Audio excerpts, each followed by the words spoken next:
Mesdames, Messieurs, bien-aimés dans le Seigneur Jésus-Christ, nous vous saluons au nom de Jésus de Nazareth.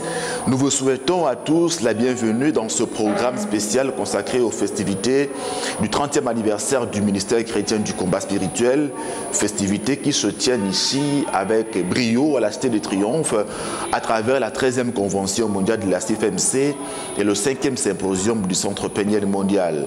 Nous sommes donc en train de célébrer le Seigneur Jésus pour tout ce qu'il a fait dans nos vies et nous découvrons également la fidélité jamais démentie de notre Seigneur à travers des témoignages qui nous viennent de partout dans le monde, dont celui que nous allons suivre dans ce numéro spécial de votre émission, un témoignage qui nous révèle véritablement que notre Dieu est celui qui ramasse le pauvre du fumier et le fait asseoir avec le grand. Notre Dieu est celui qui élève, qui il veut, quand il le veut et à sa manière. Nous allons en tout cas en avoir davantage le cœur net dans l'expérience d'un disciple de Jésus en formation au siège de la fondation Langiwosho de Lomé, changement comme on l'appelle.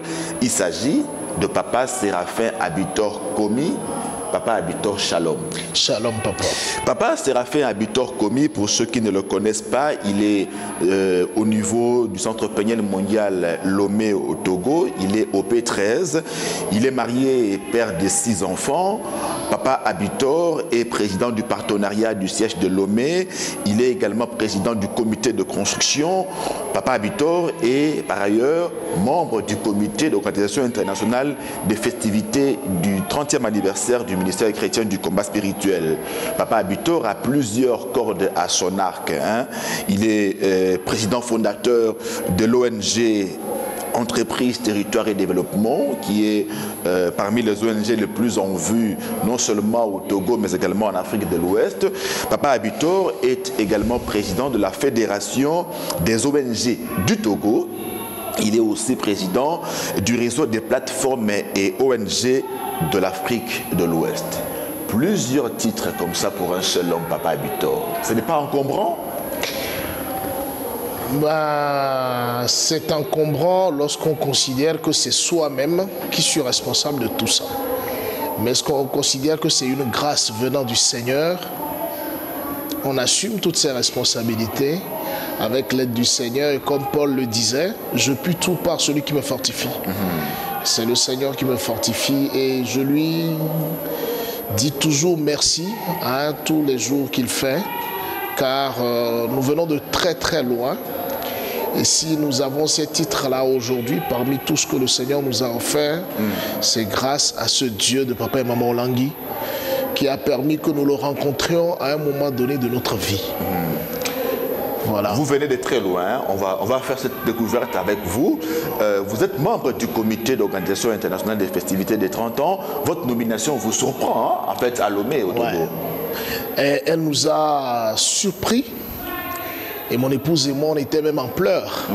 Parce que là, quand on parle de la fondation Langiwosho, on parle d'une institution mondiale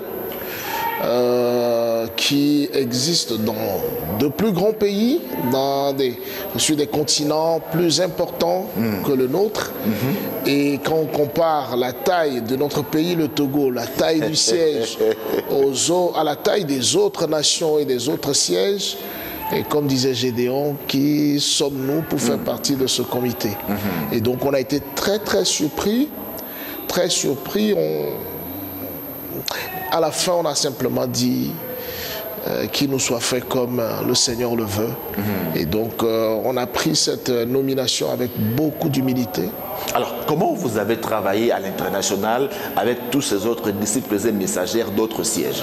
Ce qu'on a fait, on correspondait, on échangeait de loin avec nos homologues qui sont au siège international et qui nous faisaient part des différentes évolutions, des différentes discussions qui avaient lieu ici.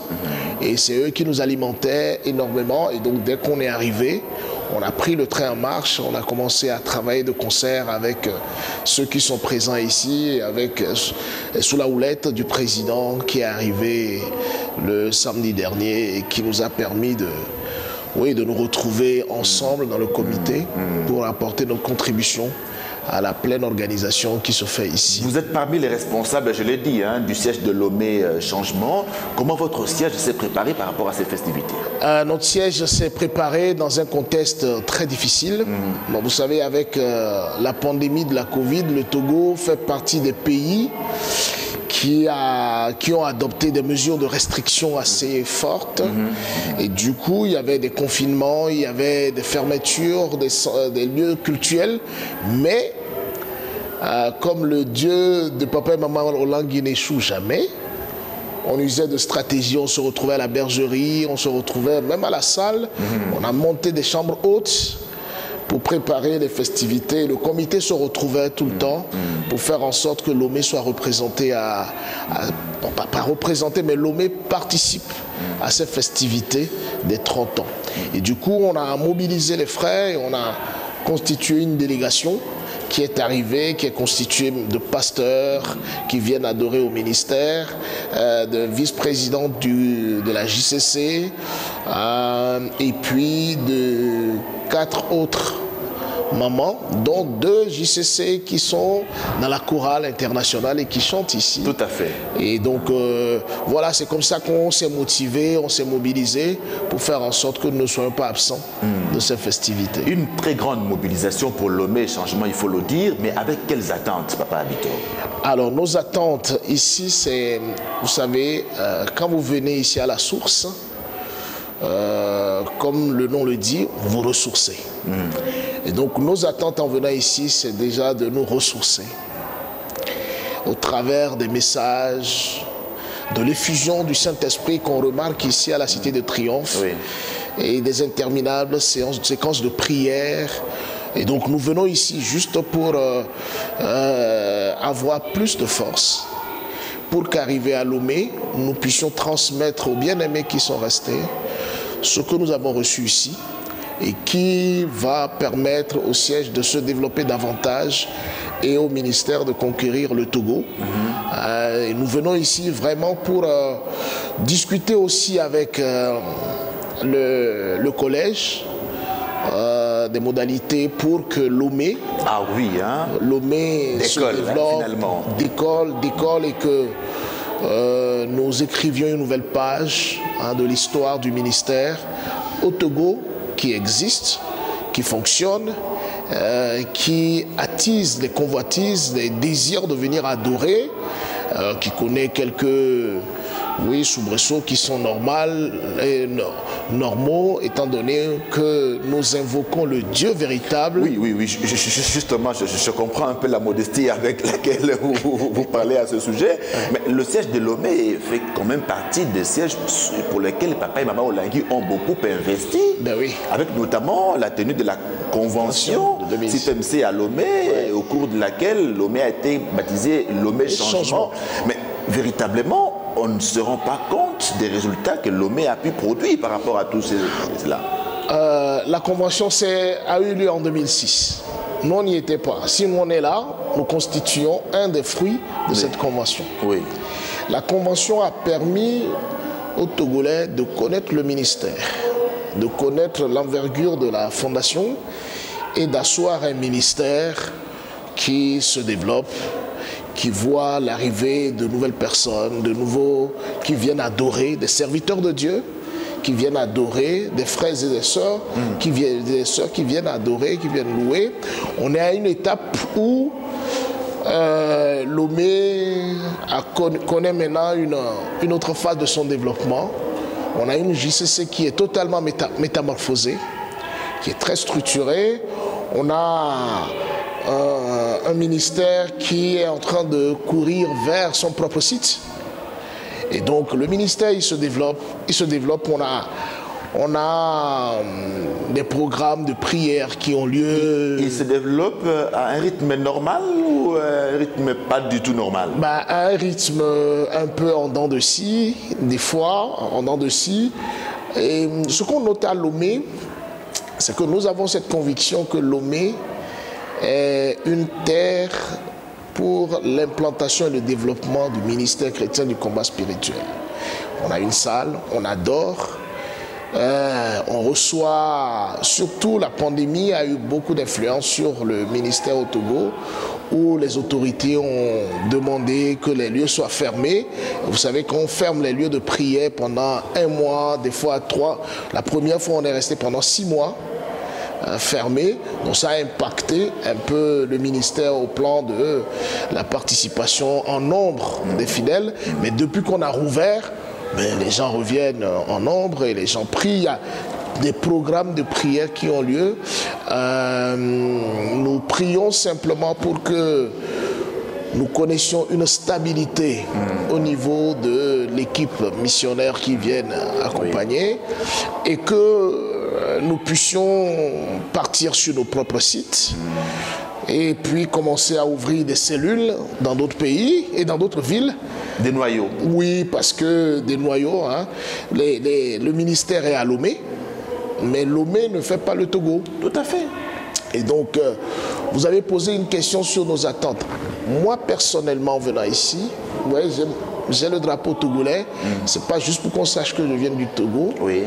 Mais ma prière, c'est que ce ministère gagne les villes, les villages du Togo, où règne encore les ténèbres, la coutume, la sorcellerie, toute forme de vice lié à la coutume qu'on connaît, prévalent encore dans notre pays. Et donc notre prière, c'est que cette lumière jaillisse dans les différentes régions. Et donc notre attente en venant ici, c'est de nous ressourcer, de recevoir tous les conseils, tous les appuis pour que nous puissions franchir cette étape d'aller chez nous, d'avoir un site digne de ce nom, et puis après, créer des noyaux, faire en sorte que le ministère sorte de Lomé aussi. On sent dans vos propos votre attachement à l'œuvre Papa Abitor. Je vous pose cette question qui se rapporte d'ailleurs au thème de la 13e Convention mondiale CFMC. Papa Abitor, aimez-vous le Seigneur?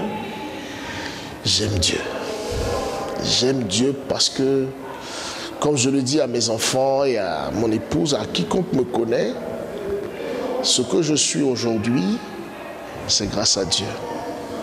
Sans Dieu, je ne sais pas, peut-être que je n'existerais même plus, je ne vivrais plus. Dieu m'a ramassé, et il a fait de moi d'abord son fils, son bien-aimé, et puis comme si ça ne suffisait pas, il m'a permis de découvrir ce grand ministère. J'ai eu la grâce de connaître les parents, de vivre avec les parents. Et les parents m'ont adopté, sans me poser quelques questions sur mes origines. Ils m'ont adopté. Et puis, j'ai compris que Dieu a un plan pour moi dans ce ministère. Je l'aime, je garde sa parole, je m'investis du peu que je puisse dans son œuvre. J'utilise toutes les ressources qu'il me met à disposition pour le servir. Ma femme est une combattante engagée. C'est à travers elle que j'ai connu le ministère. Mes enfants servent ce Dieu à la JCC et le Seigneur est en train de nous surprendre. Donc j'aime ce Dieu. Ma prière, c'est de faire en sorte que je l'aime davantage. Je l'aime davantage comme on me l'a enseigné ici, que je garde ses ordonnances, que je les mette en pratique. Mais au-delà de les mettre en pratique, c'est que je participe à l'hégémonie du royaume de Dieu sur cette terre, que je contribue à ce que d'autres qui sont encore dans les ténèbres voient cette lumière qui, lorsqu'elle resplendit dans ta vie, elle te fait sortir des ténèbres, elle t'empêche de tituber, elle te donne de marcher droit. Et comme le disait Ézéchiel, il dit: les cieux étaient ouverts, la main de l'Éternel était descendue sur moi et je reçus une vision claire de l'Éternel. Lorsque vous gardez les paroles de l'Éternel, il vous éclaire. Vous ne marchez plus dans les ténèbres. Tout ce que vous faites, vous le faites avec assurance. C'est cet amour-là, c'est ça qui fait que j'ai un attachement très fort pour ce Dieu. Papa Abitor, vous êtes une personnalité dans votre pays, non seulement au Togo, mais également dans toute la région ouest africaine. Vous êtes président de la Fédération des ONG du Togo, président du réseau des plateformes et ONG de l'Afrique de l'Ouest. Vous venez donc de loin avec ce Dieu du combat. Quels sont vos faibles commencements dans ce ministère? Alors, vous permettrez que je dise que avant de venir au ministère, j'étais au seuil du divorce d'avec ma femme. Parce que la coutume nous a réclamé, on ne comprenait pas. Et je m'étais marié avec ma femme normalement à l'église, comme un jeune chrétien, un jeune frère, une jeune sœur. Mais quelque temps après, je dirais 5 ans après, les choses ont changé. Ma femme et moi, on ne s'entendait plus. J'ai commencé à mener une vie de débauche. De débauche, vraiment, je découchais. Et à un moment donné, j'avais envie même de me suicider. Parce que je n'appréciais pas cette vie. Je suis chrétien, je voyais que ce n'était pas bien, mais je n'arrive pas à arrêter. Et c'est de là ma femme aussi a commencé à connaître quelques malaises et elle a rencontré le Dieu de papa et maman Olangui et à travers elle, j'ai intégré le ministère. Avant de venir, mon travail, j'avais une ONG, j'avais à peine un projet. J'avais de quoi juste subvenir à quelques besoins. On vivait dans la pauvreté totale. Mais Dieu nous connaissant, nous a fait grâce de le rencontrer au ministère. Je le dis parce qu'à l'église, j'étais déjà diacre. Diacre à l'église. Mais cela ne m'a pas empêché de subir les effets de la réclamation de la famille. Et donc, les serviteurs de Dieu, ils voyaient ça. Étant sans force, ils me laissaient. Ils percevaient mes dîmes. Mais quand j'ai connu le ministère, j'ai cessé d'aller à l'église. Quand je suis venu au ministère, j'ai déposé mon titre de diacre, de tout ça. J'ai tout déposé. J'ai pris une nouvelle Bible. J'ai dit à ma femme, tu ne dis à personne que j'exerçais ces fonctions-là à l'église. Je commence à zéro. Et j'ai commencé à zéro. Et quand je suis arrivé, Dieu m'a révélé, m'a donné des révélations, mais qui ont bouleversé ma vie. Des révélations qui ont bouleversé votre vie, entre autres révélations. Entre autres révélations, la première, et je bénis Dieu pour la vie des missionnaires, de tous ceux-là qui se sont engagés à permettre à des gens comme nous de connaître Dieu. Amen. Il y avait papa David Kakoutou qui était passé faire un séminaire sur la guérison du fou de Gadara. Et il a demandé de semer. Et comme j'aime toujours le dire, ne vous lassez pas. Le jour-là, je n'avais rien. Je pensais que, il allait nous donner jusqu'à une semaine pour honorer. Je m'étais levé et pour une modique somme de l'équivalent de $1000. Et je me suis levé et il dit, amenez les fonds le lendemain. J'ai dit, ok. Et comme je venais d'arriver au ministère, certains me voyaient, me prenaient pour un aventurier. Qu'est-ce qu'il vient faire? Et je suis rentré, j'ai prié le Seigneur. Et le lendemain, j'étais allé voir ma banque. J'ai pris un découvert. J'ai amené les fonds. J'ai déposé les fonds la nuit là. Je me suis vu dans une prison faite en banco, gardée par mon grand-père maternel, qui était le geôlier, mais celui qui ordonnait à ce que je fuis là-bas, c'est ma maman. J'ai vu ça comme ça, j'ai dit quoi? C'est pas vrai. Moi en prison? Quelle prison? Une prison de mon grand-père, gardée par mon grand-père et ma maman. Parce que en fait, depuis ma naissance, je sais que mon grand-père, il a un attachement pour moi que je ne comprends pas. Et puis ma maman, je ne sais pas, quand je me suis converti à Christ, elle et moi on ne s'entendait plus. Même quand je m'étais marié, elle a dit publiquement le jour du mariage que ce mariage-là ne va pas durer. C'est pas vrai? Oui, publiquement. Elle combattait ma femme tout le temps. Moi, je ne comprenais rien. Et donc, quand j'ai vu ça, et à l'époque, le missionnaire qui me suivait, c'était papa Mathieu, que le Seigneur le bénisse là où il est. Amen. Et il m'a pris sur instruction de maman, et il a travaillé avec moi. Et on a commencé à entrer. Papa, c'était mon départ au ministère. Amen. Tout a changé. Le déclic. Tout a changé, mais tout a changé d'un seul coup, papa. À la maison, quand je vois ma femme, je pleurais. Je dis, mais qu'est-ce qu'il y a? Et là, on a commencé. Ça, c'est la première révélation qui a bouleversé et qui a changé ma vie. J'ai commencé à prier et à briser les liens de la famille, à détruire cette prison à travers les jeûnes, les prières, les jeûnes et la prière. D'un seul coup, mon foyer s'est restauré. Mon travail, mais au Togo, vous allez vous donner le nom de ETD, les gens vont vous dire que non, ceux-là, c'est... Non, monsieur Habitant, c'est un sorcier. Les gens ne comprennent pas. Le Seigneur a changé, m'a mis en contact avec de gros bailleurs, la Banque mondiale, le FIDA, l'Union européenne, l'Agence française de développement, la coopération. Je travaille avec tous ces gens-là. Et c'était devenu comme une signature. Dès qu'il y a un appel, on répond. C'est une signature, ça passe. Et donc on s'est développé au niveau de ma structure, l'ONG, et au niveau de ma famille, tout est rentré en ordre. Tout est rentré dans l'ordre. Après, il y a eu des révélations. Comme on est un couple, ma femme aussi connaissait ses combats. Vous savez, on vivait une situation très difficile avec mon épouse. Et moi, au début, je t'ai resté fidèle. Mais on avait des maladies honteuses. Et on ne comprenait pas. Or, ma femme était la femme de nuit de son propre père. Et donc, ma femme souffrait et on priait, on ne comprenait pas.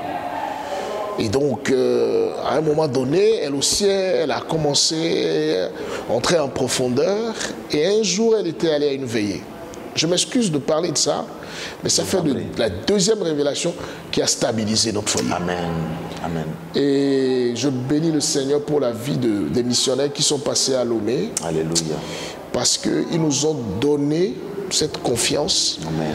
Et ils nous ont fait croire que Dieu fera et Dieu l'a fait. Yes. Et elle était venue à la veillée. Et il y a un papa qui a dit, aujourd'hui, jusqu'à ce que tu n'entres chez toi, tu apprendras que celui qui est responsable de ton malheur a eu soit il est mort, soit il est paralysé. Et ma femme revient. Elle prenait sa douche, elle a fini, elle voulait s'habiller quand son téléphone sonna. Sa petite soeur l'appelle pour dire que leur papa est paralysé. Waouh. La réalité du combat spirituel. Et on est allé, ma femme dit elle ne va pas. Elle avait compris que c'était la représaille du Seigneur. Et donc elle n'était pas allée et sa petite sœur est allée voir le papa. Elle a amené un pasteur et le pasteur lui a dit qu'il faut qu'il confesse, sinon il va mourir. Et il a confessé. Qu'est-ce qu'il a dit? Qu'il a épousé ses 2 filles. Mon Dieu. Et que leur grande sœur, qui est sa première fille, qui est mon épouse, ne devrait pas se marier, mais elle est tombée sur un homme qui prie beaucoup. Alléluia. Et deuxièmement, Alléluia. elle dit qu'elle ne devait pas avoir d'enfant. Il dit qu'elle ne devait pas avoir d'enfant. Mais si elle a pu avoir d'enfant, c'est qu'il prie beaucoup. Lui, elle et son mari prient beaucoup. Et nos enfants, nos 2 premiers enfants sont des prématurés. La première, notre fille aînée qui chante dans la chorale, est née à 7 mois. Et notre garçon est né à 8 mois. Emmanuel. Tous les deux servent Dieu aujourd'hui au ministère. Alléluia. Et on n'avait pas compris. Et il a avoué que c'est lui qui est responsable de ces menaces d'avortement, de tous les malaises qu'on a eus. On a fait tout. Il a tout avoué qu'il a épousé ses filles. Leur mariage, il ne devait pas avoir de mariage. Elle a vendu leur prospérité. Il a tout vendu. Il a tout hypothéqué. Mais depuis, à l'époque, ma femme était très effilée pour qu'elle vienne prier. Il faut qu'elle mette beaucoup d'accoutrements. Rien ne lui allait. Et puis les gens, même au ministère, on est allé faire les tests de sida, on a fait tous les tests, c'était négatif. Mais depuis ce jour-là, papa, à partir de la révélation, elle n'a pas pris un seul comprimé, une seule vitamine. Mais vous voyez, ma femme aujourd'hui, elle est plus que moi. Ma femme a changé, elle est devenue rayonnante. C'est ce que dit la Bible. Lorsque Christ, notre gloire, apparaît, nous apparaîtrons avec lui. Amen. Lorsqu'on est sous le poids de la condamnation, notre vrai homme, notre vraie nature reste cachée. Puisqu'elle le vrai homme est dominé. Le vrai être est dominé, couvert par les liens de la famille. Mais lorsque Christ triomphe et qu'il apparaît au-devant de nous, notre vrai être sort. Alléluia. Il apparaît, et quand vous voyez, ma femme, elle est... Et des fois, on dit fais attention. Et puis le Seigneur a guéri, le Seigneur a changé à la maison. Nos enfants aussi, tout a changé dans leurs études. Nos enfants, on se dit, qui sont... Moi, mes enfants qui sont dans le peloton de derrière aujourd'hui, ils font partie des meilleurs de leur classe, de leur... ceux qui sont à l'université, comme notre fille aînée qui est à la chorale ici, elle est la seule à passer en licence cette année. Et notre fils Emmanuel, il a eu le bac, il s'est retrouvé à l'université en Occident, où il étudie aujourd'hui. C'est grâce à ce Dieu, papa. Alléluia. C'est grâce à ce Dieu. Aujourd'hui, si on peut citer tous ces titres-là, parmi tous les titres qu'on a, c'est grâce à ce Dieu. Aujourd'hui, je suis chef d'entreprise. J'ai des entreprises, j'ai des structures que je dirige et Dieu nous a accordé une grâce de créer de l'emploi pour des jeunes. Le Seigneur, il a fait... C'est-à-dire qu'aujourd'hui, on est très réservé parce que quand on voit ça, nous surprend. Ma femme et moi-même, on dit, est-ce que c'est nous ça? C'est nous ça? Parce que Dieu, il a changé vraiment, il a changé notre situation. Il a fait de nous des personnes qu'on peut aussi considérer.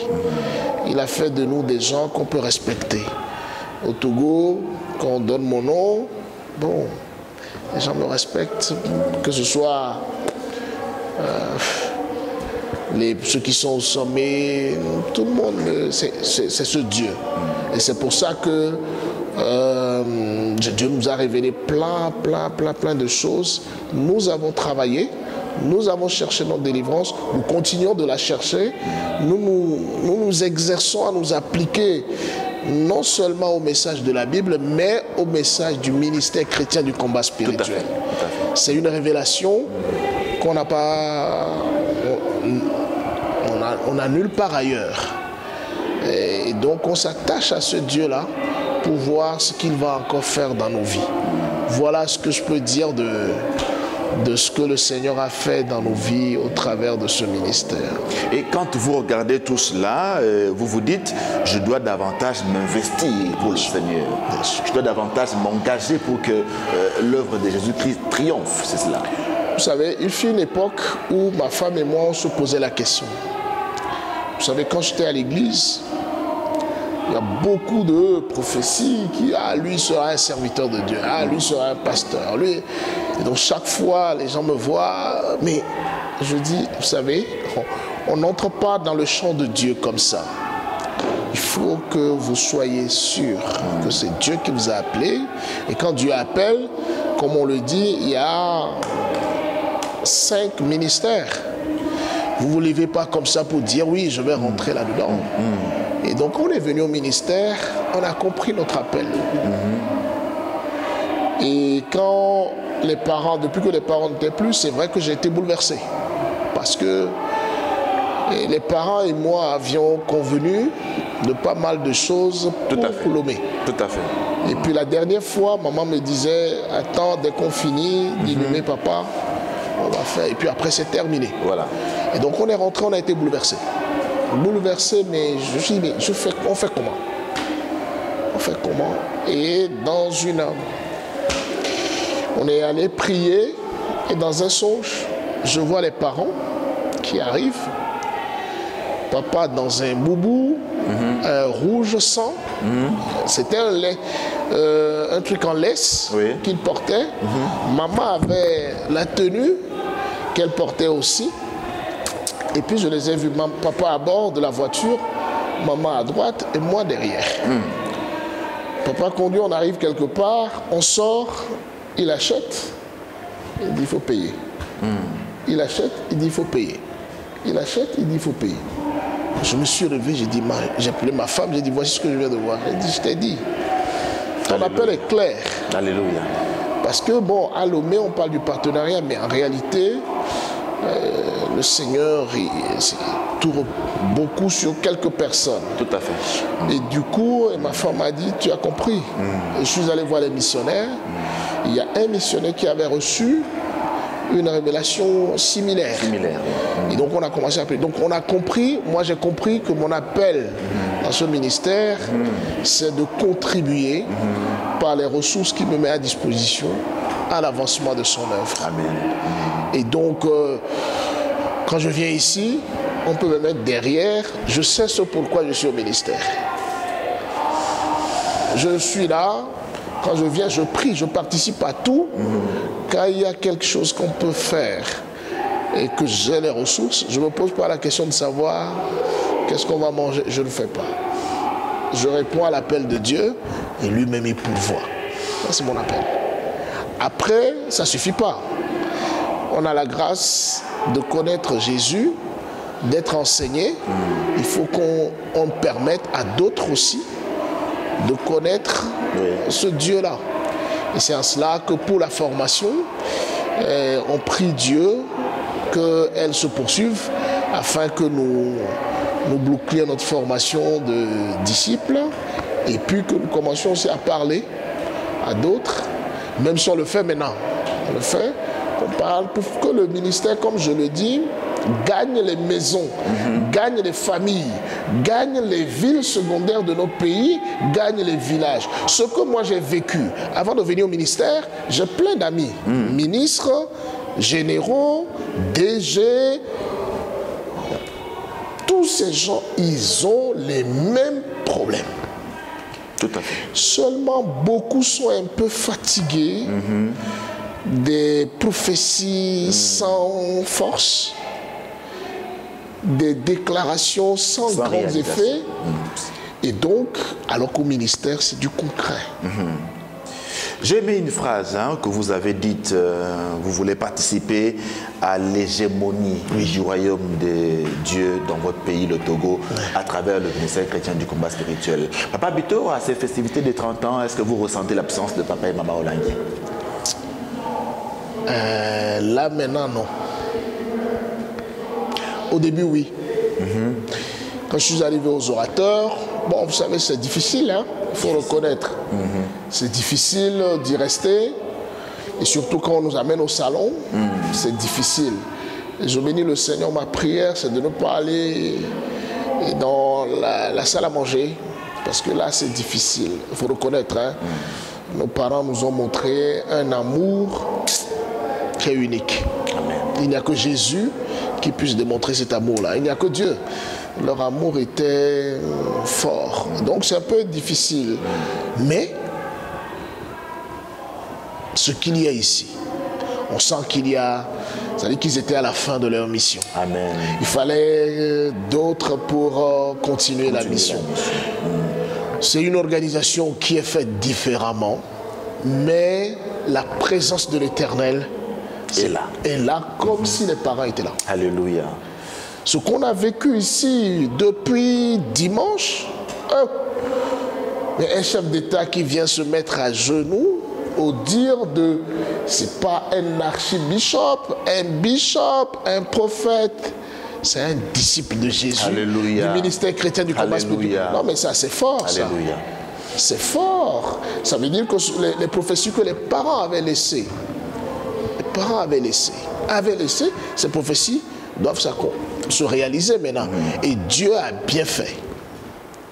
de choisir un moment où ils ne sont pas là pour montrer que c'est lui qui est l'auteur de ce ministère. Alléluia, alléluia. Et que toutes les paroles qui sortaient de la bouche des parents ne venaient pas d'eux, mais venaient de l'Éternel. Et s'ils avaient été là, on allait peut-être les sacraliser, on allait les prendre comme des dieux, mais ils étaient que des serviteurs, comme dit Luc, des serviteurs inutiles. Alléluia. Ils ont fini l'œuvre à laquelle le Seigneur les a appelés, mais il fera de plus grands.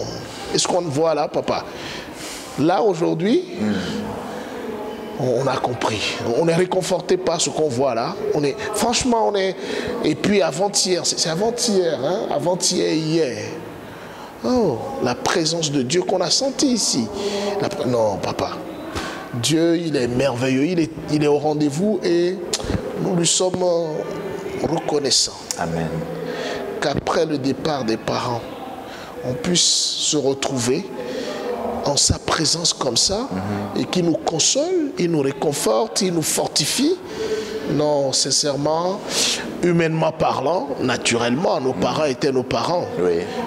On reconnaît qu'ils ne sont plus là. Bon, il y a des choses qui se faisaient avec maman, mais ce pourquoi nous sommes venus, non, on ne regrette pas, on ne ressent pas.